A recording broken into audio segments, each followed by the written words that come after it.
এই প্যাসিস কুনি শেখ হাসিনা, এই প্যাসিস কুনি শেখ হাসিনা আমার নেত্রীকে এই বিভিন্ন ইঞ্জেকশনের মাধ্যমে তাকে মেরে ফেলার ষড়যন্ত্র করছিল।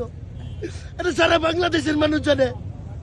আজকে এই প্যাসিস কুনি শেখ হাসিনা দেশ থেকে পালিয়েছেন, তার আগে আমার নেত্রীকে বিভিন্ন ভাবে ইঞ্জেকশন পুশ করে তার দেহটাকে ক্ষত বিক্ষত করে দিয়েছে। আজকে এই প্যাসিস কুনি শেখ হাসিনার আমলে যদি আমার নেত্রীর সুচিকিৎসা হতো, তাকে বাইরে চিকিৎসা নেওয়ার জন্য ব্যবস্থা করে দিত, আজকে হয়তো আল্লাহ তাকে, আমরা জানি না, আসলে হায়াত মৌতের কথা বলা যায় না, আমার নেত্রী হয়তো আরো কিছুদিন বেঁচে থাকতো।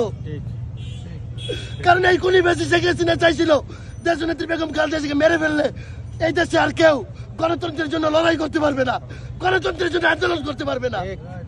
আজকে সেই কুনি শেখ হাসিনা তো দেশ থেকে পালাইছে, তার আগে আমাদের নেত্রীকে সে মেরে দেওয়ার জন্য যে ষড়যন্ত্র করতে, আজকে সেইটা সফল হয়েছে। তবে আল্লাহ কুনি শেখ হাসিনাকে এর চেয়ে করুণ মৃত্যু দিবে। তার মাটি যেন এই বাংলাদেশের মাটিতে না হয়, আমরা যেন বেঁচে থাকতে গেলে এই শেখ হাসিনার মাটি যেন এই বাংলাদেশে না হয়, আমরা সেই ব্যবস্থা করব। আমরা যতদিন বেঁচে থাকি এই কুনি শেখ হাসিনার মাটি মরলে তার জন্য বাংলাদেশে না হয়, এই জন্য শেখ হাসিনা দায়ী। আসবেন ইনশাল্লাহ আসবেন। গণ অভ্যুত্থানে